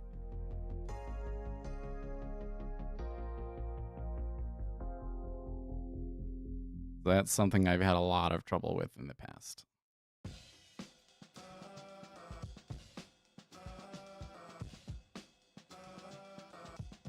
We are one time framing, yeah. I mean, it looks like there's a real meta order going on. I would expect this at this point to trend all day. I don't know if there'll be a whole lot more, like if it'll really be worth it to try and hold it for that whole day. But I think we could expect to continue seeing buying orders. And it also makes me think that you're probably going to see a decent amount of buying tomorrow morning as well, going into the FOMC meeting. And then who knows what the FOMC meeting does. It makes the whole setup for the FOMC meeting a lot more interesting, doesn't it?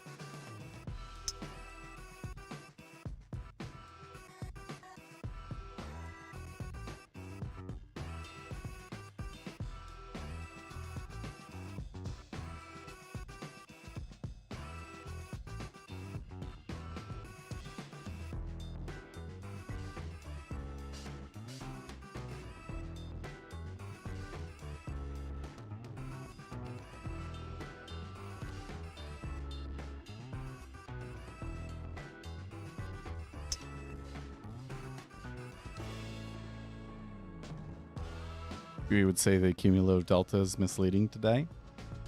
Well, yeah, but this isn't the first time that we've seen this, right? So when you look at the cumulative deltas on this, actually, let's zoom this out a little bit here so we get the whole trend, right? Okay. So like when you look in the 5-year, it's kind of, I mean, it's up, but it's like not up that much. When you look at the 10-year, it's, yeah, well, it's up, but again, it's not up as much as the trend would suggest. The only one that's actually doing that is ZB. ZB has been the leader here. Now, does that make sense?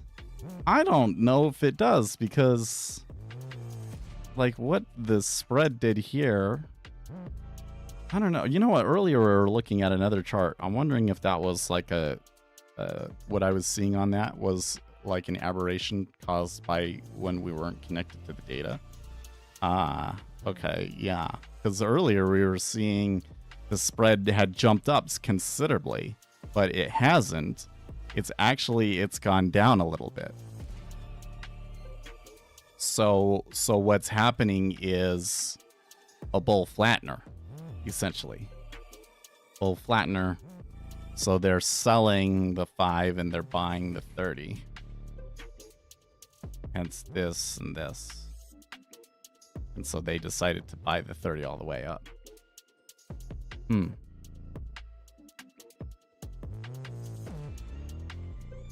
but it all kind of implies like a flatter yield curve. Like somebody appears to be, to me, appears to be taking a big trade on a flattener. Which, especially going into a Federal Reserve meeting, is very curious. They must be reading a lot into that retail sales number. And with all that in mind, just keep in mind, we're still like at the highs. Like it might. We had a pullback, now they're pushing it again. Okay, so there was an iceberg they cleared. S&P 500 is starting to falter here. Okay, so you know what I saw yesterday that really concerned me, actually? I don't know if this is a really big deal or not, but it seems to me like a lot of companies are selling NVIDIA now. Let's pull them up over here. And pull them up on TradingView.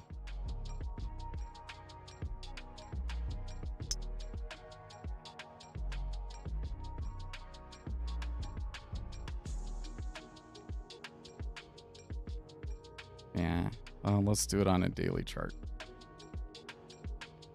Okay, so on a daily chart, that gives you a little bit better context. Okay, yeah, that's pulled back, but it's not terrible, and it's certainly much higher than it was in August, almost 40%, 30-40% higher than it was in August.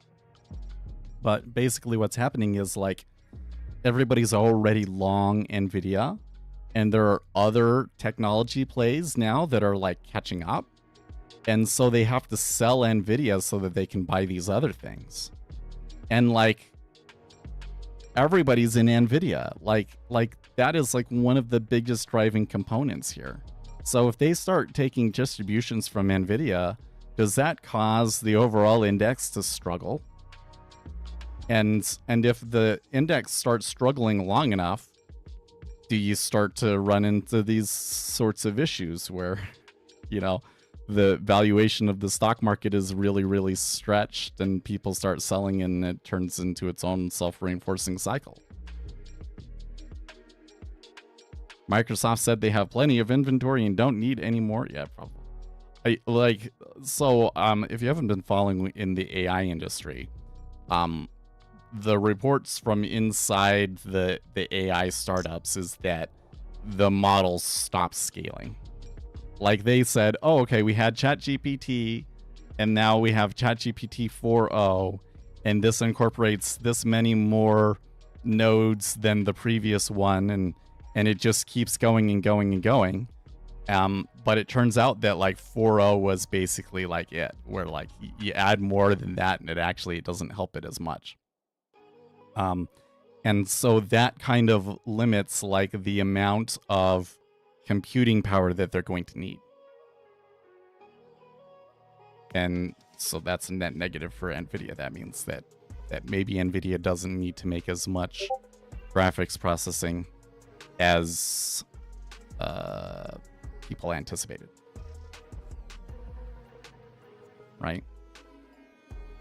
And yeah, if you got this one component of the index weighing them down and causing the rest of the index to go down, and then, you know, people start selling because it's going down and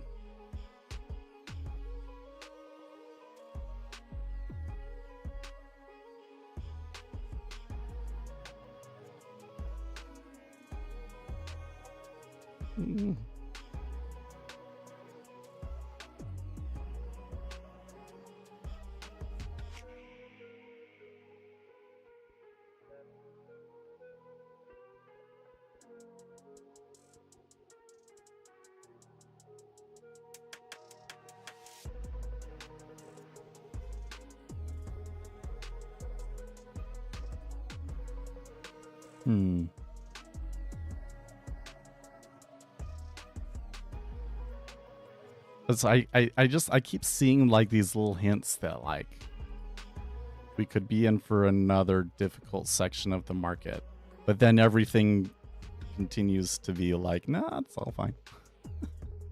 You know? So it's really hard for me to say I'll sell it. No, I don't think selling it's the right call.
You're an MU. I forget what that stands for. I've definitely looked at that in the past year.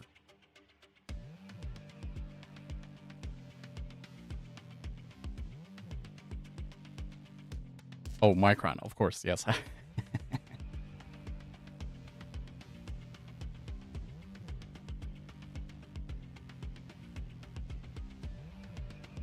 Who were the ones that like was going absolutely bonkers, and then they came out and they're like, actually, these guys are, or it was like Super Micro or something, right? What's SMCI? No.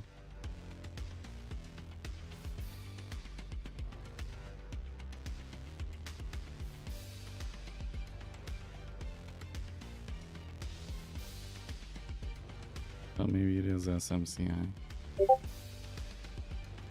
There we go. Oh yeah. Oh my gosh. What a chart. What a chart. That was like insane. That move was insane. I don't think I've ever seen anything like that one. Like, just ignore this. Ignore that part. That rise was nuts. Guess it was a 3 month. Oh, 3 months. Jeez.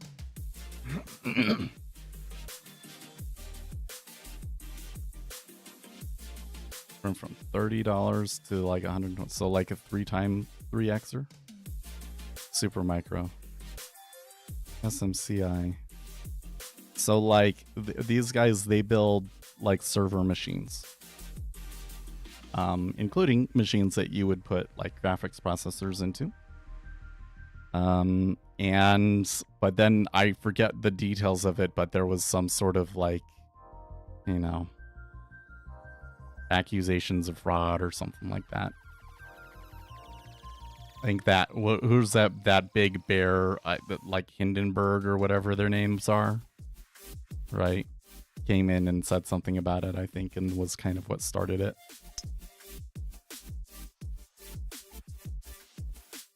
There's been some crazy stuff in the markets lately, for sure. Time to invest if it's a good company. Well, I mean, that's the whole thing. Is it's saying it's not a good company, apparently.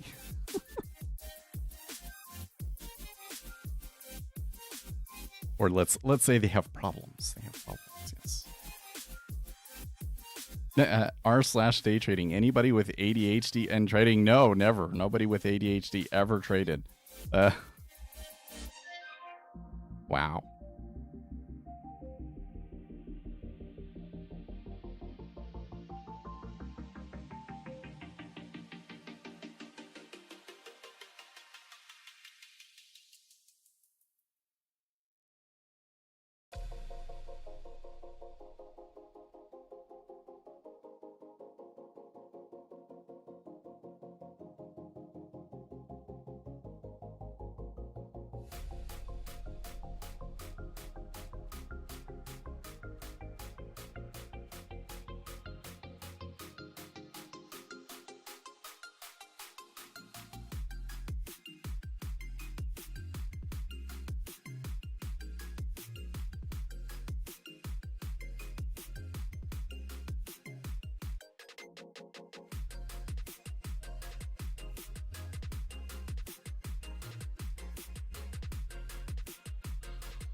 So there's this, I'm reading this other thread. It says, no doubt everyone can become a trader if you are stronger with all these disciplines, psychology, proper knowledge, risk management, experience. Yeah.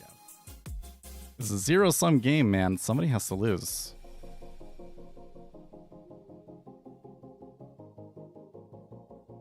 It's really, it's this thing that it's you versus, it's just you versus the market, which is to say that like the market is going to do what it's going to do and you just have to be smart enough to predict it. Is like, but it doesn't work that way. You have a change on it. Everybody trading something has a change on it. It's competitive. It's zero sum. I don't know how to explain to people how wrong this is. Like, I'm kind of giving up on trying to explain it to them. That was a decent decline in Bitcoin this morning, but they're still relatively high. They're still well above 106,000, so still pretty big decline there.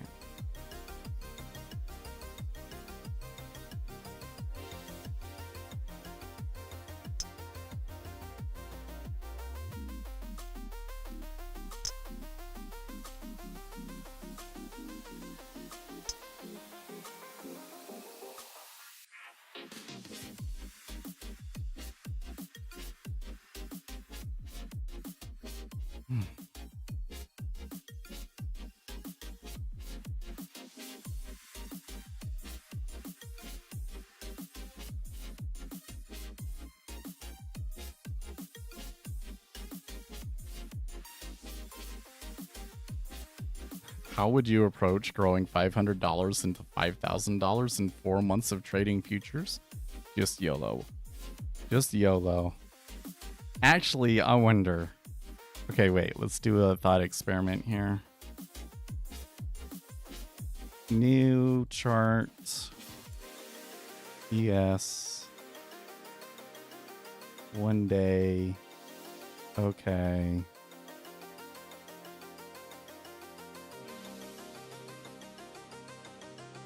Let's just say that you're going to take one contract, drawing tools, ruler,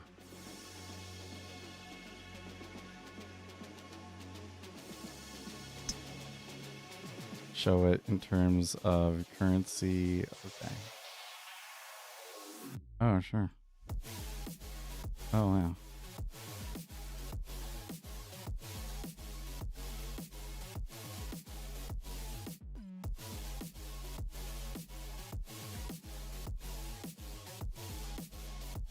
Oh yeah, there's definitely periods where you could get it and make $5,000 and never get a pullback.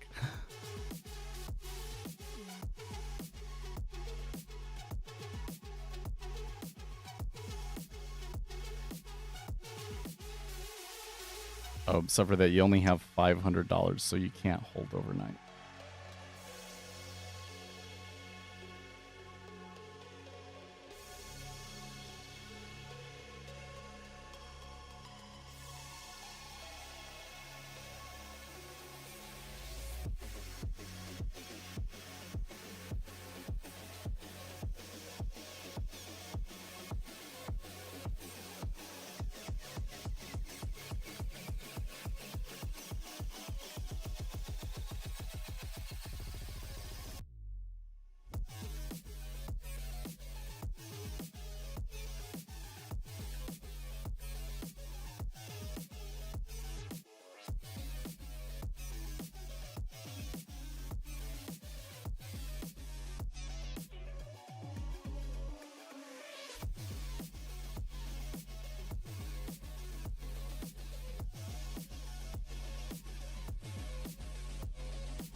Oh, Obsidian, how are you doing? Treasuries have been treating me well lately. Well, you on a day like today is when they're amazing, right? I missed this one. I wouldn't say that I was like actively trying to take a trade, but remember, I was kind of like unsure, like, well, that number seemed dovish, but we've seen a lot of these where they jump on it and then it's just like the rest of the session it was sell. So like let's see what they do. And it seems that, by the point I was convinced that they were going to buy it, it was probably too late. But for somebody that maybe saw it differently, I can definitely see where you might have taken the trade, right? And for me, it's like, I think we might still get an opportunity tomorrow too, in the morning, and then on the day after that for sure. So let's just see how it goes. I don't think I kind of ignored this one a little bit because I didn't think it was the best opportunity for me. But don't let me be lazy later in the week.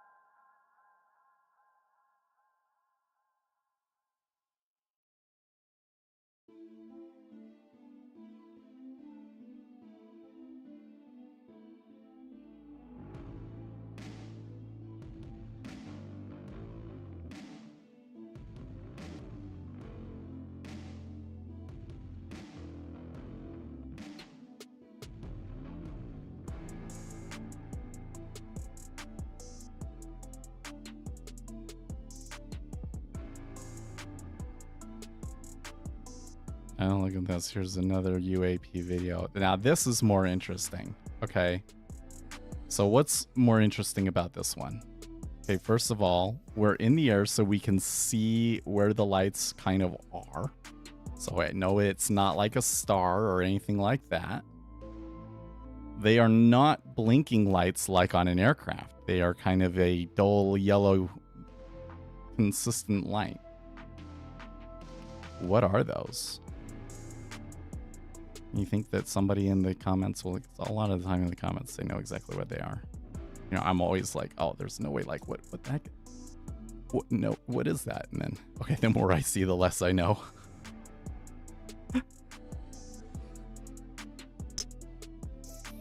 Mm-hmm.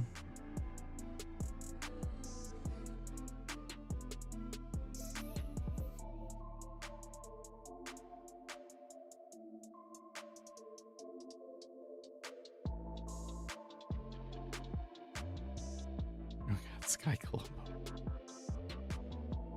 I think a lot of the people in here are not serious.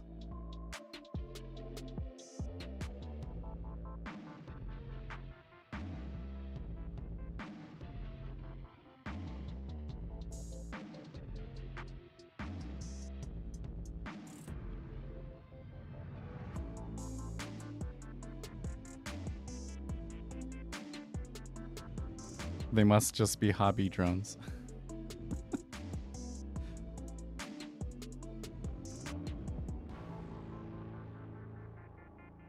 Well, the people have been saying anything that's like an orange consistent light, people have been calling those plasmoids, but yeah, normal drones that hang out at 30,000 feet.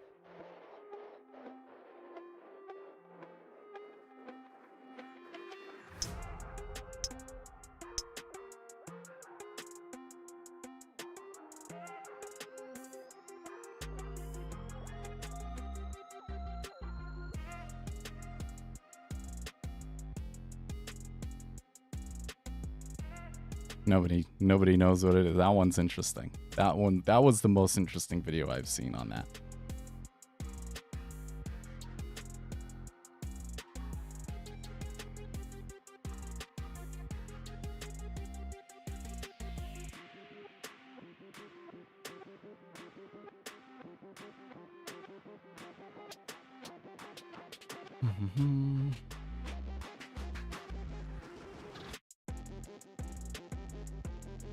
Ugh. Reddit keeps showing me stuff from the MicroStrategy subreddit, and I don't want to see it. The people there just seem so unhinged and crazy there. At some point it's going to I was gonna say, like, when it dies, when it blows up next time, like, just don't even tell me. I just don't even want, but I think I do want to know. I think I do kind of want to glue it a little bit. Yeah. Might not be for a couple of years, but I think that it will happen, and I want to glow when it does. Yeah. I'm a little concerned here. I'm wondering if the market makers want to rebalance in this situation or not. I think probably not. Yeah, in fact, it seems that the market makers have been really good at not taking on too much inventory, so.